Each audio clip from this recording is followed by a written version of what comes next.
Kami tunduk di hadapan-Mu, Bapa kami. Kami bersyukur dan berterima kasih karena kami ada sampai hari ini di dalam perlindungan Tuhan. Kami bersyukur kami memiliki Bapa yang sangat baik.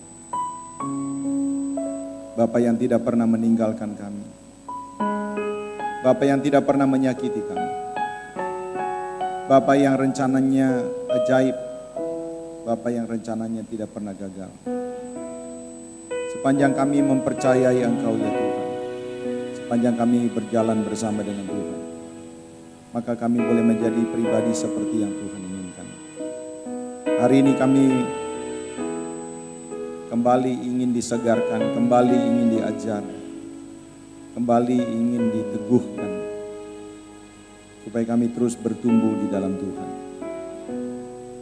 Urapi hamba-Mu Tuhan, sucikan, layakkan Tuhan menjadi berkat. Terima kasih Bapa, dalam nama Yesus kami sambut firman Tuhan. Amin. Silakan duduk Bapak Ibu Saudara-saudara.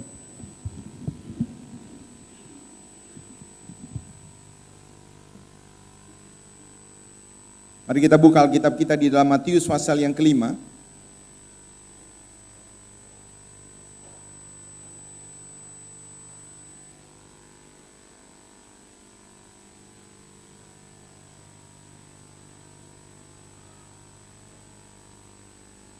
Matius 5 ayat yang pertama.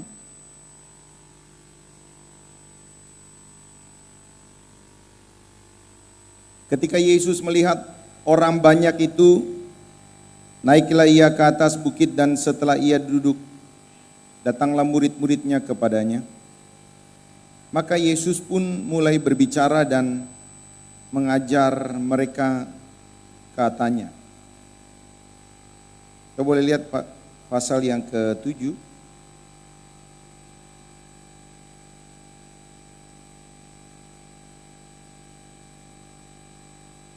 Ayat yang ke-28.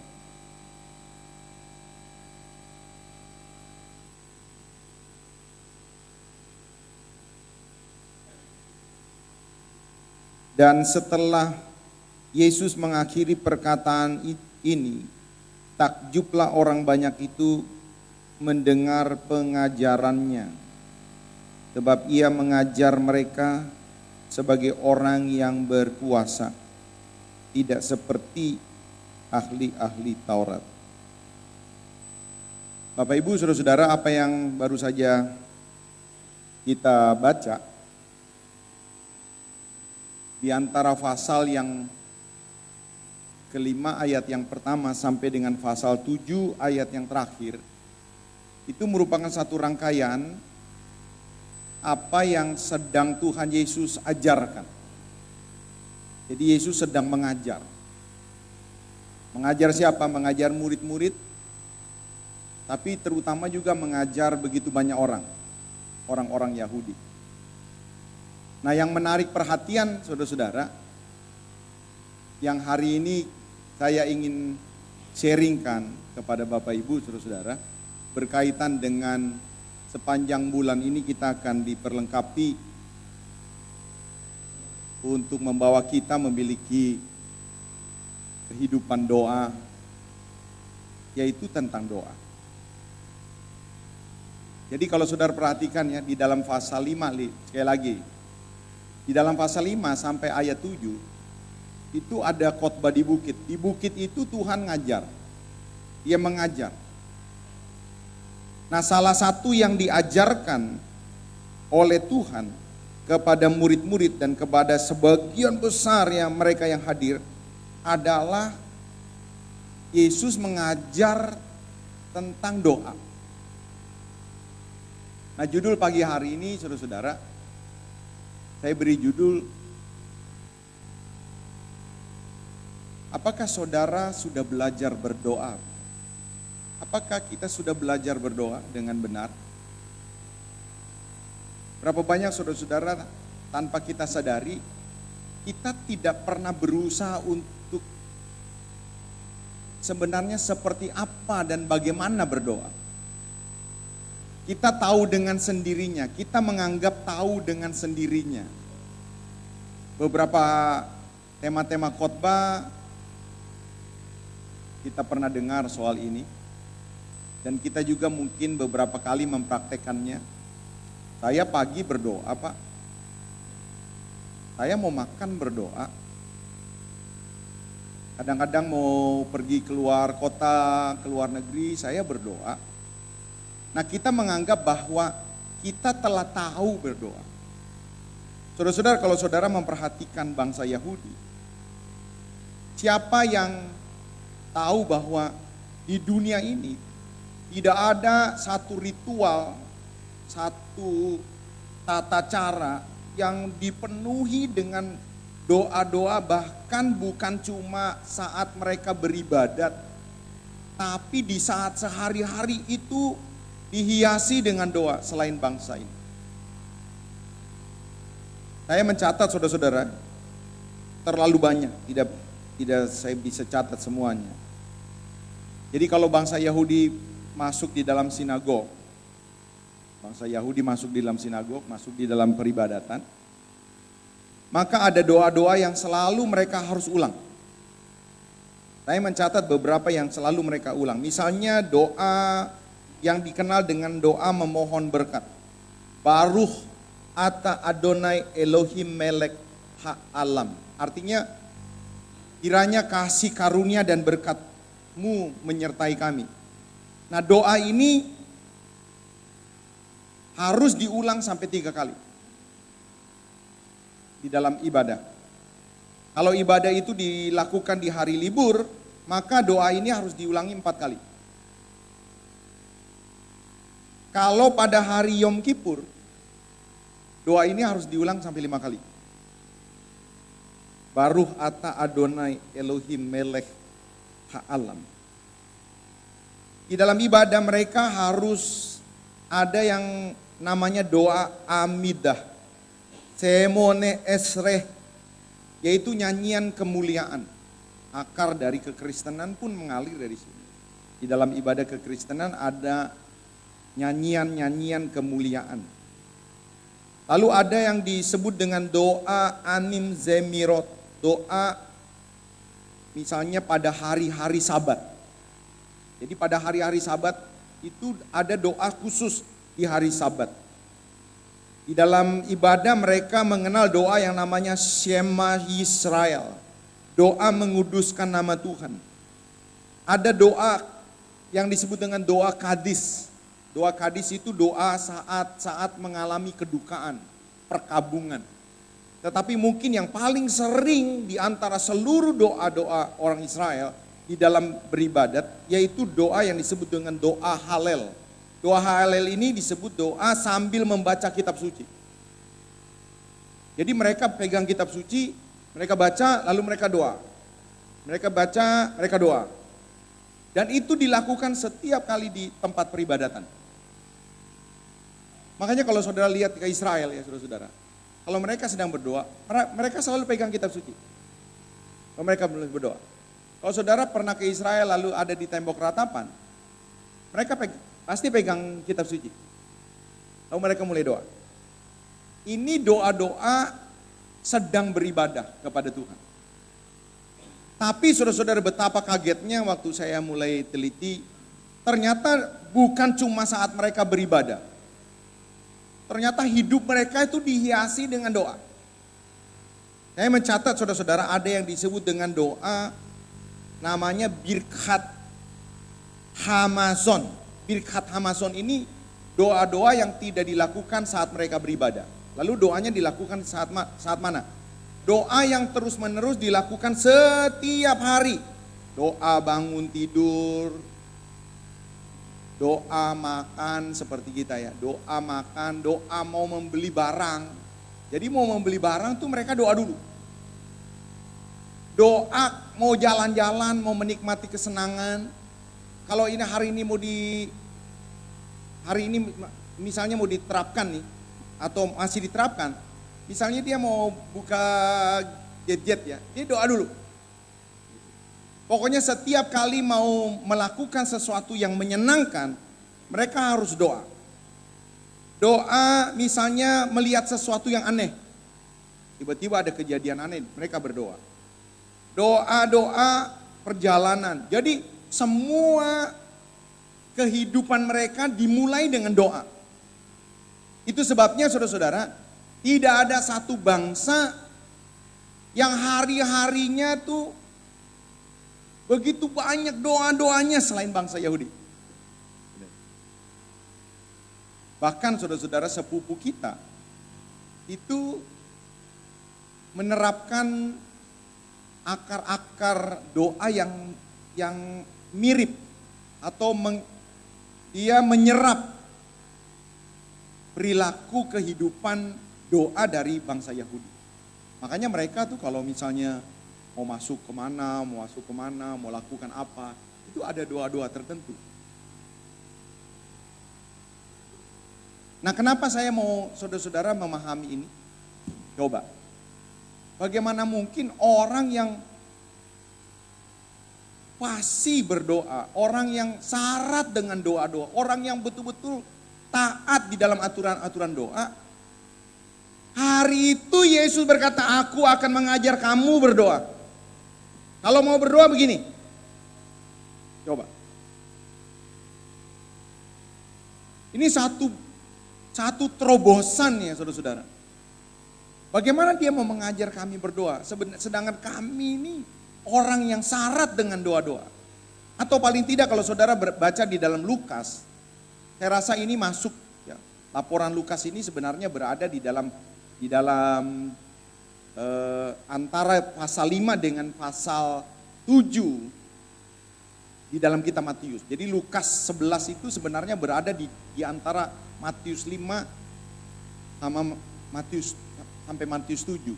Jadi ketika murid-murid bertanya kepada Yesus atau minta diajar, Guru ajarkan kami berdoa. Lihat ya, Guru ajarkan kami berdoa. Apakah Tuhan Yesus ngomong begini? Lah, emang kalian gak pernah diajar berdoa? Lalu selama ini bagaimana? Enggak. Yesus itu berada di masa-masa perjanjian lama tentu. Semua doa-doa yang dilakukan, ritual-ritual yang dilakukan pada zaman Yesus hidup, itu pada melakukan masa-masa apa yang dilakukan di dalam perjanjian lama. Yesus tahu apa yang dilakukan oleh bangsa Israel. Yesus tahu apa yang setiap kali didoakan oleh bangsa Israel. Itu sebabnya saudara-saudara, satu kali ya, di satu rumah, Yesus melakukan hal yang sama seperti bangsa Israel. Pada waktu itu setiap kali mau beribadah atau melakukan satu persekutuan, pasti ada kitab suci yang dibuka, dibacakan lalu sambil berdoa. Lalu Tuhan lakukan hal yang sama. Dia ambil kitab suci, lalu dia buka kitab Yesaya. Lalu dia berkata, Roh Tuhan ada padaku. Jadi dia lakukan hal-hal yang sama. Jadi artinya Tuhan tahu betul bahwa bangsa Yahudi adalah orang yang tahu berdoa. Orang yang syarat hidupnya dengan doa-doa. Orang yang begitu hebat sebenarnya dengan doa-doa. Tapi ketika mereka bertanya kepada Yesus, Yesus, ajar kami berdoa. Yesus tidak larang. Dan ternyata saudara-saudara, memang ada sesuatu yang perlu Yesus ajarkan kepada mereka. Saya belum mau panjang-panjang dulu nih. Saudara seperti orang Yahudi enggak?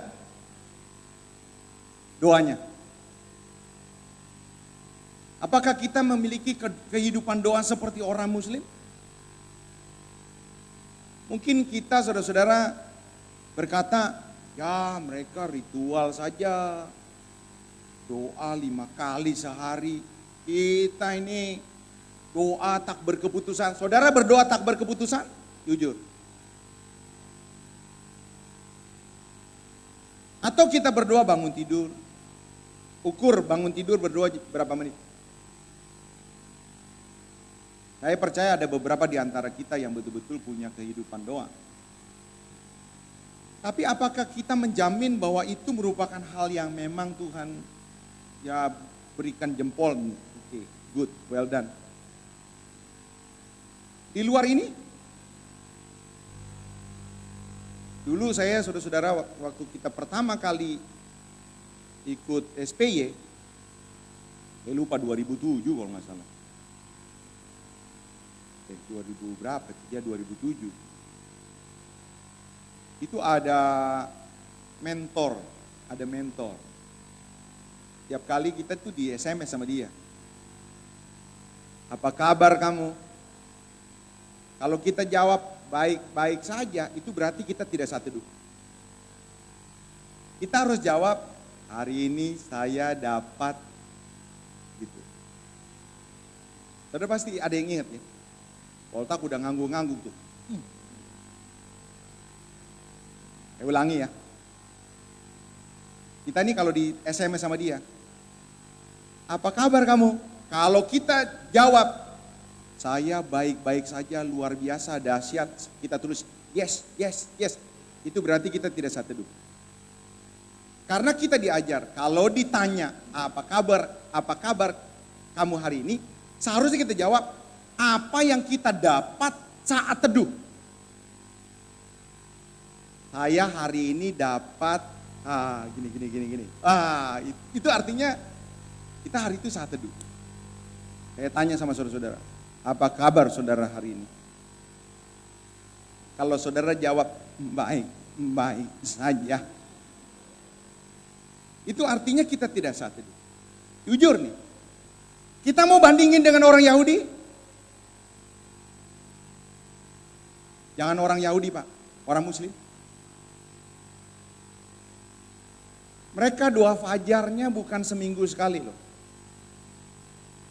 Doa fajar, memang mereka ada doa fajar, ada doa subuh, sholat subuh. Seminggu sekali, setiap hari.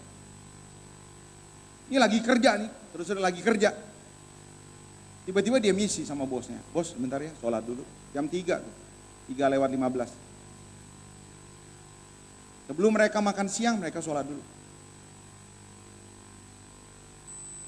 Bisa 10 menit, bisa 15 menit, tergantung berapa rakaat, berapa ulangannya.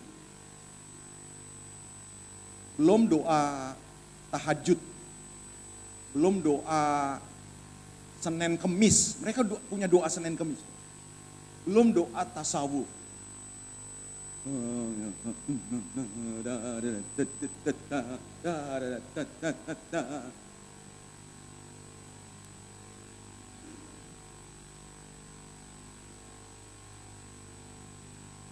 Bangsa Yahudi lebih dari orang-orang mereka nih.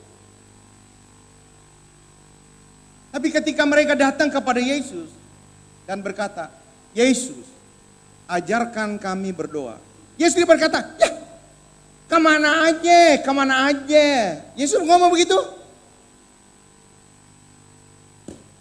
Walaupun Tuhan Yesus tahu mereka begitu banyak berdoa, mereka begitu banyak. Wah doa ini ada doa ini. Yesus tetap ajarkan. Kalau kamu berdoa, begini yang benar. Saya tidak mengatakan bahwa Yesus menyalahi doa-doa itu. Bukan doa-doanya yang disalahi oleh Tuhan Yesus. Bukan doanya. Saya percaya ada satu konsep yang Tuhan sedang luruskan di antara mereka. Kalau saja orang Yahudi yang syarat dengan doa-doa, bilang berkata, Tuhan ajarkan kami berdoa. Saya tanya lagi sama saudara, pernah enggak saudara-saudara berkata, oh saya mau belajar berdoa, saya mau belajar berdoa, saya mau belajar berdoa.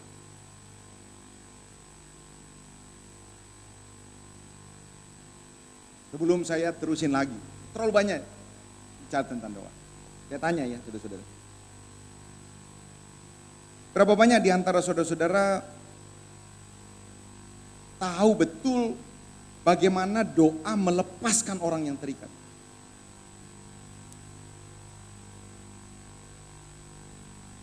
Di SPY para pembina punya kesempatan lebih mungkin dari beberapa yang lain. Kita diajarkan bagaimana cara mendoakan orang yang terikat. Saudara, jangan berkata bahwa ini milik Pak Ulper, ini milik Pak ini milik staf gembala. No.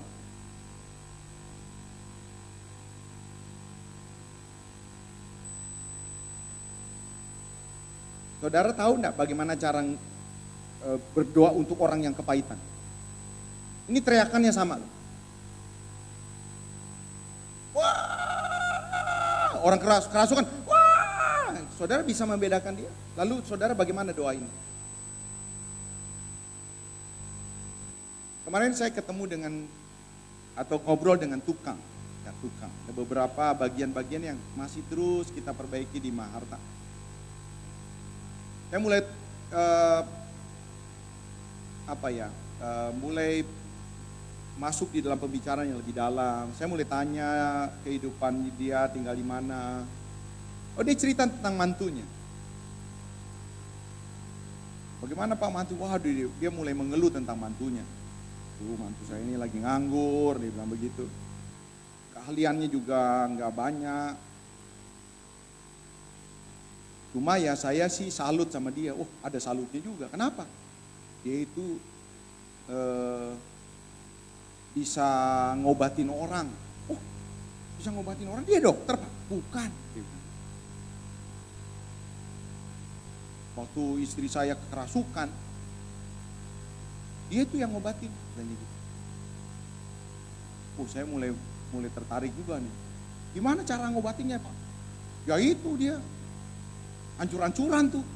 Kok hancur-hancuran? Habis ngobatin Pak, dia waduh kayak orang sakit Pak. Badan sakit semua, tuh dia juga muntah-muntah begitu.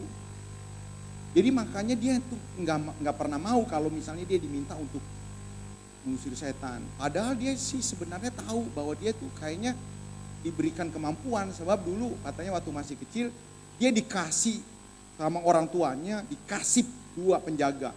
Tapi dia sadar nih gara-gara 2 penjaga ini dia itu nggak nyaman katanya. Dia pengen keluar dari 2 orang itu. Saya bilang begini sama itu tukang, Pak, kalau butuh untuk ngelepasin tuh 2 orang, datang sama saya Pak ya. Saya tantang begitu. Saya bisa. Dia ngeliat begini. Emang Bapak bisa ngelepasin begitu? Saya bilang begini, Pak, bukan cuma saya Pak, anak saya Pak Given bisa Pak. Dia tambah kaget lagi. Yang benar Pak, iya. Jadi kalau Bapak butuh, Bapak datang.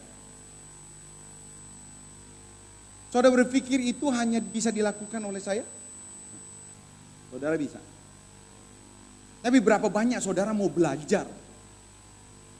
Saya belum pada masuk pada intinya nih, saudara. Kenapa sampai Tuhan mengajar orang Yahudi yang syarat dengan begitu banyak doa-doa? Saya tanya lagi ya, saudara. Apakah saudara pernah berdoa dengan bantuan Roh Kudus? Saudara berdoa, sementara lagi berdoa nih, saudara ubah. Saudara minta Roh Kudus yang bantu saudara untuk berdoa. Lalu mulai penuh dengan Roh Kudus, lalu saudara mulai berdoa dengan bahasa roh. Apakah saudara tahu ini? Mungkin saudara beberapa tahu. Apakah saudara mempraktekannya? Atau saudara tidak pernah mau tahu? Kenapa? Ya saya tidak tahu juga kenapa. Makanya saudara-saudara judul khotbah saya hari ini, sudahkah saudara belajar berdoa? Ini ya doa-doa lain yang saya mau bangun. Doa, misalnya doa kesembuhan. Saudara tahu nggak artinya doa puasa? Kenapa kita pernah dengar? Mari kita doa puasa. Lalu kita puasa, lalu doa. Saat puasa kita doa apa ya? Kenapa kita doa harus dibarengi dengan puasa ya? Apakah saudara tahu? Wah, supaya sakti Pak, supaya sakti. Supaya sakti. Ada kita dengar doa keliling. Bagaimana kita memberkati anak kita? Kalau saudara punya toko ya baru, saya tidak mengatakan bahwa kita tidak perlu lagi hamba Tuhan. Konsep didoain oleh hamba Tuhan, itu sebenarnya kita serap juga dari Yahudi. Kita perlu hamba-hamba Tuhan. Tapi sejak masuk di dalam masa perjanjian baru, saudara-saudara, kita bisa berhadapan dengan Allah langsung. Kita bisa menumpangkan tangan, melepaskan doa berkat kepada anak, kepada istri. Apakah saudara tahu ini? Belum apa yang namanya doa pemetahan rohani. Saudara pernah dengar kata doa profetik? Saudara berjumpa dengan orang ya, wajahnya muram. Kita enggak tahu nih, kita enggak tahu. Dia punya masalah apa. Kalau saudara punya kehidupan doa yang benar, saudara intim dengan Tuhan. Saudara bisa berkata begini, ya, boleh enggak saya berdoa buat kamu? Kita belum tahu. Sesungguhnya apa yang terjadi dengan kamu, itu tidak akan lama. Tuhan akan memberikan engkau kekuatan. Apa yang kau alami tidak akan membuat engkau hancur. Asal kau berpegang pada janji-janjinya, maka Tuhan akan menjawab apa yang kau perlukan. Kita tidak tahu. Ini doa profetik. Seorang song leader harus bisa melepaskan doa-doa profetik. Dia harus bisa berkata, hari ini berapa banyak di antara saudara engkau mengangkat tangan sambil hancur hati, engkau yang sakit sembuh. Itu doa profetik. Tapi berapa banyak kita mau peduli dan mau belajar. Saudara nih lihat, di akhir bulan ini kita akan adakan sekolah doa. Saya enggak tahu nih saudara tertarik atau enggak. Atau saudara, sabodo teing. You know sabodo teing?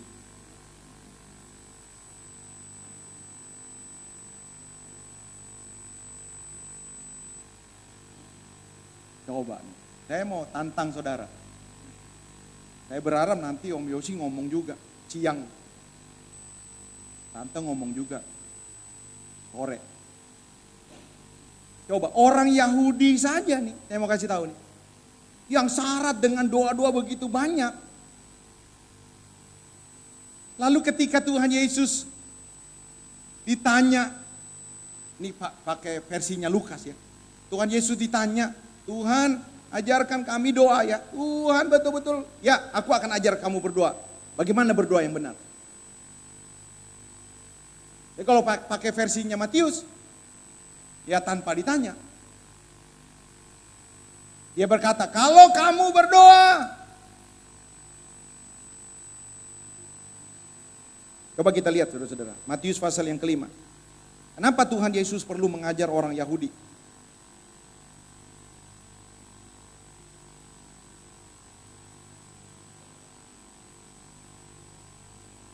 Apa yang salah dengan doa-doa mereka?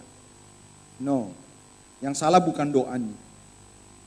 Tapi yang salah mungkin, saudara-saudara kalau kita mau sepakati, kita mau teliti, adalah sikap hidup orang Yahudi yang dikecam oleh Matius, oleh Tuhan Yesus, seperti yang ditulis di dalam kitab Matius. Coba kita lihat di dalam ayat yang ke Matius 5 ayat yang ke Matius 6. Ayat 5.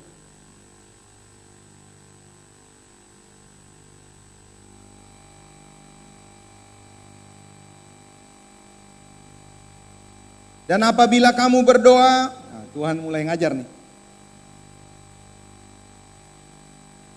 Orang yang hebat berdoa diajar sama Tuhan Yesus. Apabila kamu berdoa, jangan berdoa seperti orang munafik. Ini kan Tuhan Yesus sedang ngecam yang mereka yang sering berdoa.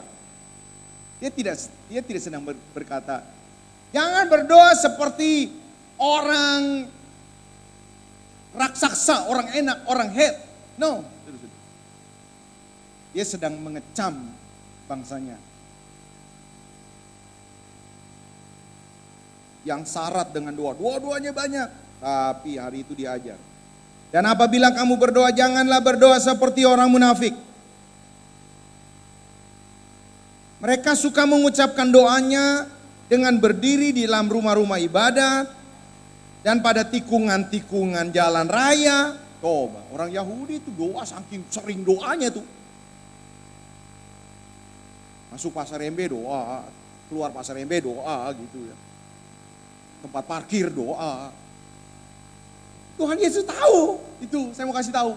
Ini orang tuh sering banget berdoa. Sampai tikungan-tikungan jalan raya mereka doa, saudara. Kita udah tikungan 7 hari kagak doa-doa juga. Udah gak pernah doa, gak pernah belajar lagi. Ini lagi saya singgung lagi. Saudara, di akhir bulan Februari ada sekolah doa. Saya singgung-singgung terus dah. Coba nih, saudara peka gak nih? Tuhan suruh kita belajar berdoa. Dan apabila kamu berdoa, janganlah berdoa seperti orang munafik. Mereka suka mengucapkan doanya dengan berdiri di rumah-rumah ibadat dan pada tikungan-tikungan jalan raya, supaya mereka dilihat orang. Aku berkata kepadamu, sesungguhnya mereka sudah mendapatkan upahnya. Diajar lagi, kalau kamu berdoa, masuk ke dalam kamarmu, tutup pintu. Berdoalah kepada Bapamu yang ada di tempat tersembunyi. Maka Bapamu yang melihat yang tersembunyi akan membalasnya kepadamu. Lagi pula doamu itu janganlah kamu bertele-tele seperti kebiasaan orang yang tidak mengenal Allah. Ulang.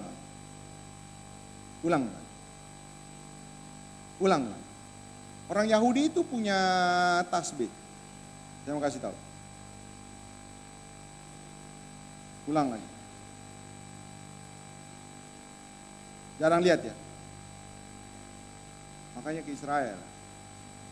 Jangan lupa aja saya. Jadi dia ulang, ada beberapa rapalan-rapalan atau doa-doa yang dia ulang. Bukan doanya yang salah ya. Mereka menyangka bahwa karena banyaknya kata-kata doanya akan dikabulkan. Jadi, waduh ini kesimpulan. Janganlah kamu seperti mereka. Tuhan sepertinya reformasi itu dia punya doa-doa. Jangan seperti mereka. Nih kalau mau berdoa begini, kata Tuhan. Janganlah kamu seperti mereka. Karena Bapamu mengetahui apa yang kamu perlukan sebelum kamu minta kepadanya. Karena itu berdoalah demikian. Kita baca sama-sama. 2, 3. Bapa kami yang di sorga, dikuduskanlah namamu. Datanglah kerajaanmu. Jadilah kehendakmu di bumi seperti di sorga. Berikanlah pada hari ini makanan kami yang secukupnya.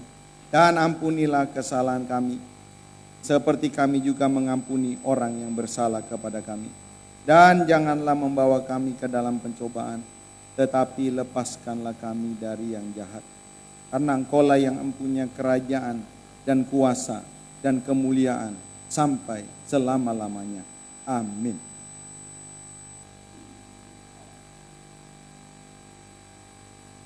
Kita ini kebanyakan orang-orang Pantekosta nih ngecam orang-orang Katolik. Apa tuh doa diapalin? Bapak kami doanya diapalin. Diulang-ulang doa Bapak kami. Orang Protestan juga. Kan doa Bapak kami ada. Ya saudara gak usah ulang lah. Saudara doa sekali coba. Kadang-kadang kita gak hafal. Saking ngerasa nggak mau kita apal-apalin dan kita merasa sudah begitu hebat berdoa. Nah saudara-saudara, apa yang dikecam oleh Tuhan? Bukan doa-doanya. Kalau saudara perhatikan kata-kata di dalam doa-doa orang Yahudi, itu kata-kata pengagungan, kata-kata ucapan syukur. Makanya setiap kali mereka mendapatkan kesenangan, mereka mengucap syukur. Doa-doanya bagus. Tapi kenapa doa-doa yang begitu bagus Tuhan kecam? Kalau berdoa kamu orang nih ya, jangan seperti mereka. yang tidak seperti mereka. Coba lihat ayat yang ketujuh. Lagi pula dalam doamu itu janganlah kamu bertele-tele seperti kebiasaan orang yang tidak mengenal Allah. Saudara-saudara, orang Yahudi itu dikecam. Dia doa. Mereka tidak mau peduli siapa Allah. Mereka tidak betul-betul sungguh-sungguh mencari Allah, mengenal Allah. Mereka tidak peduli, yang penting mereka doa. Tuhan bilang begini, jangan seperti mereka ya. Doa banyak tapi mereka tidak kenal Allah.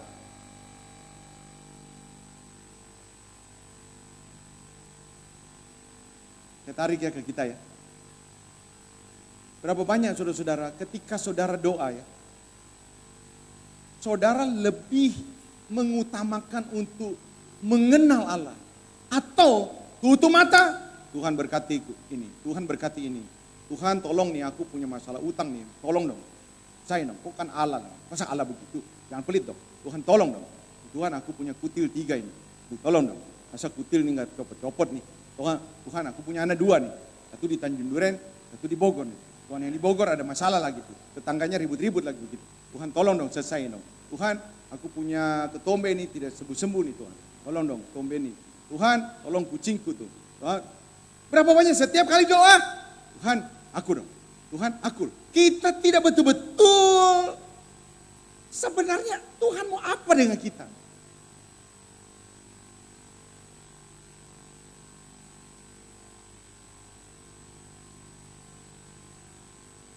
Ayat 5.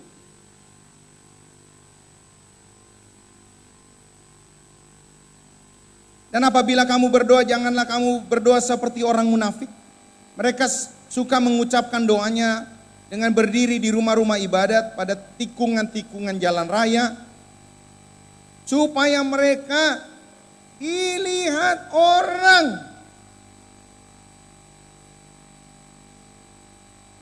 Apa yang supaya dilihat orang? Hebat ya? Hebat lu dia. Hebat lu. Sudah doa fajar kemarin di tempat kami di GB Maharta. Kami pakai satu buku, doa fajarnya. Kita diajarkan sesuatu. Dan itu mengena. Kalau kita sudah berada di dalam Kristus, maka jangan lagi kamu mau ditawan dengan rupa-rupa pengajaran yang seakan-akan itu akan menambah kebenaranmu. Konteks pada waktu itu saudara-saudara, Rasul Paulus sedang mengecam beberapa orang Yahudi yang mulai menerapkan sunat kepada orang-orang yang bukan Yahudi. Dikatakan, kamu jadi Kristen, kamu mesti disunat.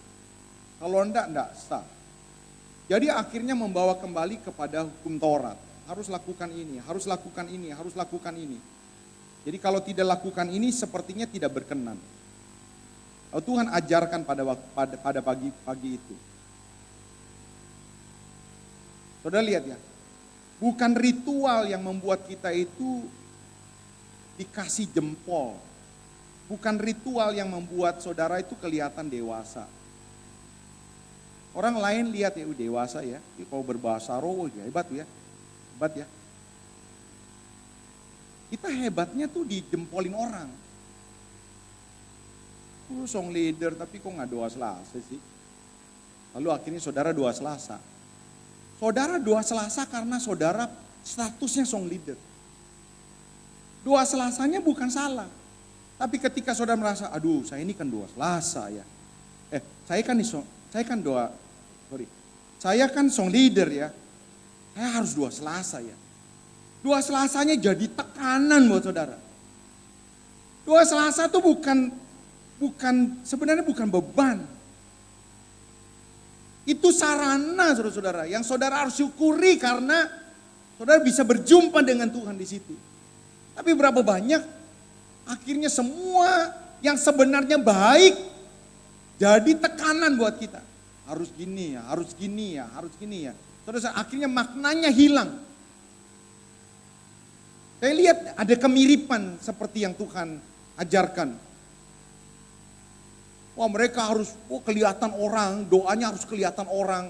Supaya apa? Supaya mereka rasa berharga, rasa dihargai. Oh ini layak nih jadi disebut pemimpin. Mengejar perkenanan orang lebih daripada mengejar perkenanan Allah. Kau boleh baca di buletin. Baca di buletin. Ya, saya tadi sudah baca. Ada satu hari bicara tentang doa yang salah. Ternyata kita bisa salah loh doa. Kamu salah doanya. Nah Alkitab saja bilang bahwa kita ini bisa salah berdoa.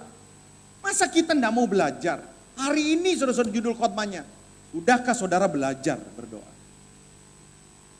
Belajar dari mana? Kalau saudara nggak mau susah-susah ya saudara tanya sama hamba Tuhan. Oh datang doa Selasa.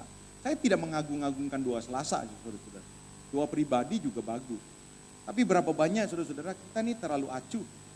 Padahal Tuhan sendiri mau mengajar mereka berdoa. Artinya saudara-saudara, ada satu kepentingan yang luar biasa di dalam satu kata yang namanya doa. Sehingga kita tidak boleh sembarangan. Bukan berarti susah, tapi kita tidak boleh sembarangan. Kita perlu serius untuk masalah ini. 7. Lagi pula dalam doamu itu janganlah kamu bertele-tele seperti kebiasaan. Kenapa? Alkitab bilang bertele-tele seperti kebiasaan. Bertele-tele jadi kebiasaan. Mudah untuk ngulangin. Ngerapalinnya ulangin. Ngulang-ngulang jadi kebiasaan. Mungkin dalam taraf ini saudara-saudara kita dapat mengerti. Beberapa di antara kita mungkin memandang sinis dengan orang yang doa Bapa kami sampai 13 kali. Mungkin bisa kita mengerti. Kenapa? Ya udah ngomong, udah terlalu kebiasaan. Itu artinya apa? Tuhan mau bilang begini, ini orang doanya hebat. Tapi doa tanpa hati, terlalu kebiasaan. Sudah terlalu biasa. Orang yang terlalu biasa, yang sering loncer gitu. Udah gak perlu langsung ke Tuhan, udah gak perlu. Jadi makanya Tuhan pernah mengecam orang Israel. Bangsa ini memuliakan aku. Bangsa ini doa. Tapi hatinya jauh. Kenapa? Sudah kebiasaan. Apakah kita pernah berpikir atau pernah belajar. Gimana ya caranya ya? Kita doa tapi betul-betul hatinya ke Tuhan. Pernah enggak kita berpikir. Gimana ya cara doa hatinya kepada Tuhan? Atau kita pura-pura nggak tahu, atau kita sudah merasa tahu. Aku udah tahu.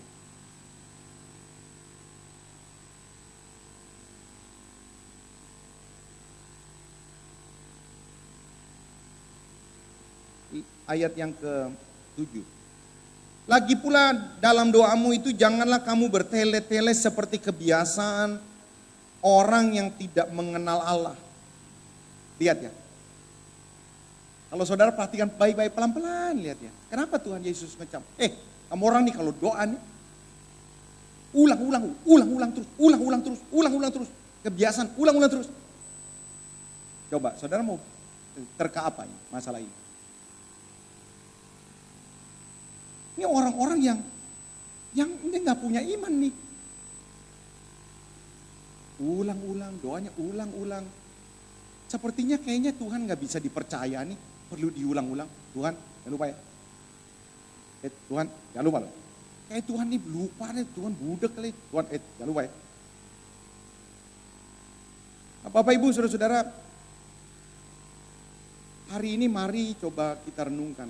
Kenapa sampai Tuhan harus mengajar orang Yahudi yang jago? Kalau menurut saya tuh tidak ada satu bangsa yang sejago orang Yahudi soal-soal yang begini-beginian. Tapi Tuhan reformasi mereka soal doa.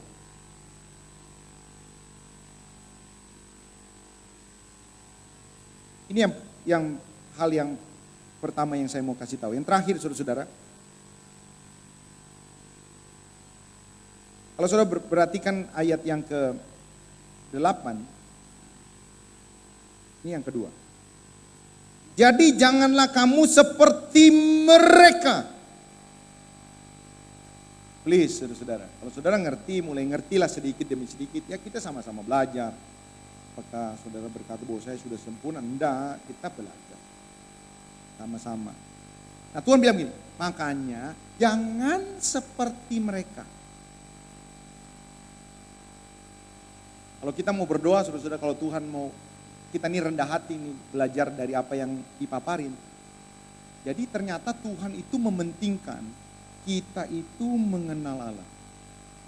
Itu jauh lebih penting. Daripada sekedar, saudara-saudara lihat ya, daripada sekedar Tuhan tolong ya, saya punya perusahaan ya, Tuhan anakku mau keluar negeri ya, Tuhan, ini bukan berarti tidak boleh. Lihat ya, kalau saudara kita mundur nih, kita mundur 1 bulan, percis 1 bulan. Maka saudara seharusnya tahu, misalnya Bapak Gembala, khotbah, Bapamu di sorga juga tahu. Jadi artinya tanpa dikasih tahu, Tuhan beras tinggal 1/4 liter. Sampai 1/4 liter kita kasih tahu gitu. Tuhan juga, aku juga tahu bukan 1/4, 1/5 aku tahu.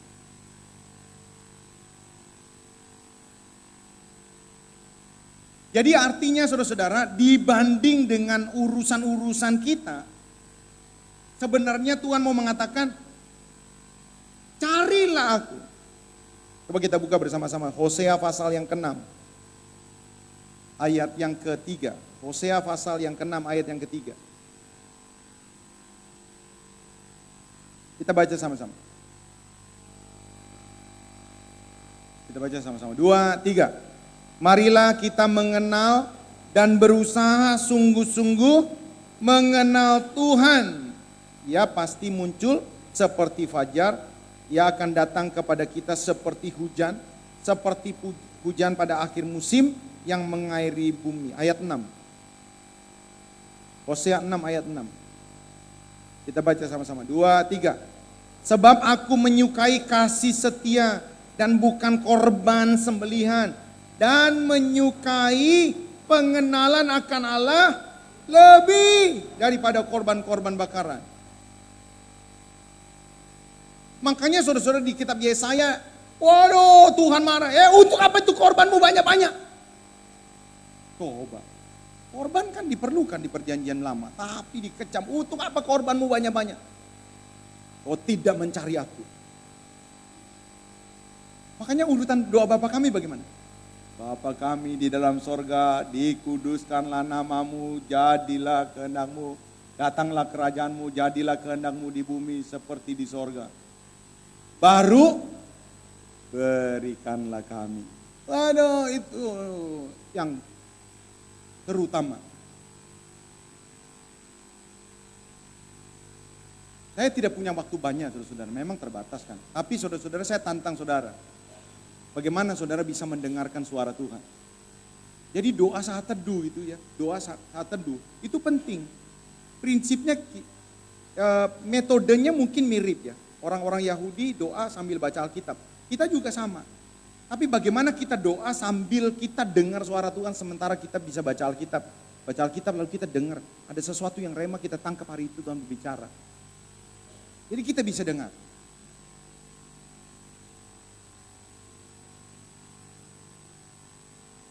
Terakhir saudara-saudara.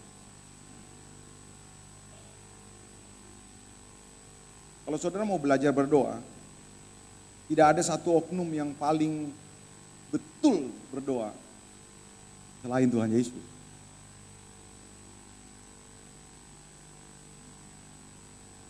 Coba, model seperti apa yang Bapak inginkan dalam hidup kita?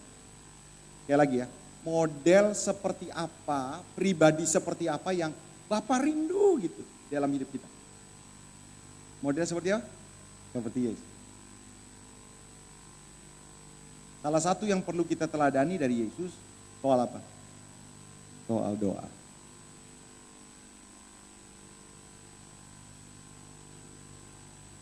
Pagi-pagi benar, Yesus sudah bangun, lalu berdoa sebelum matahari terbenam. Saya tidak mengatakan saudara-saudara harus mirip soal waktu ya. Kalau saudara tugas sampai jam 1:30, pulang jam 12 malam, jam 11 malam, tidur mungkin sampai jam 1. Saudara setiap hari harus bangun misalnya jam 4 untuk doa karena saudara mengikuti Yesus seperti ini. Saya lepaskan nubuat ya, saudara mati muda.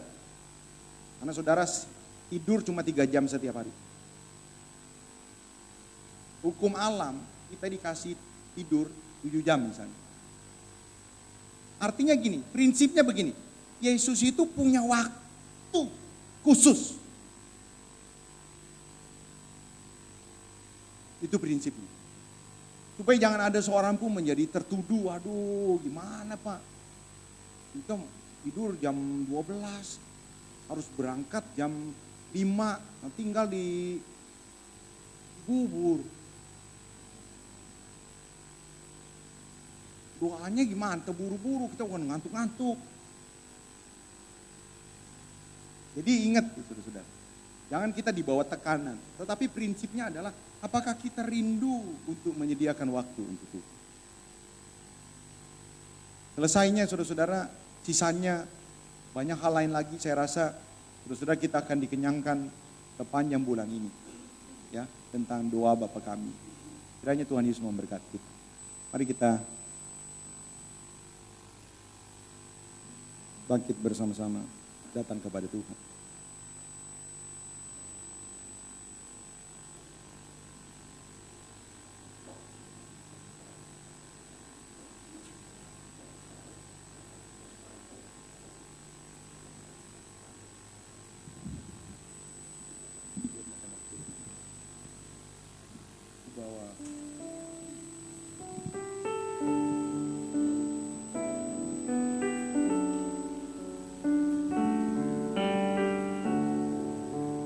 Bawa hidupku sekarang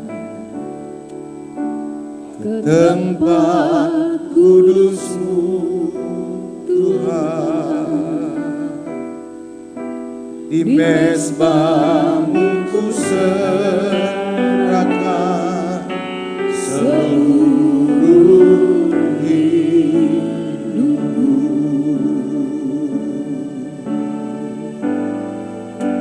penuhi hatiku sekarang dengan urapan yang baru,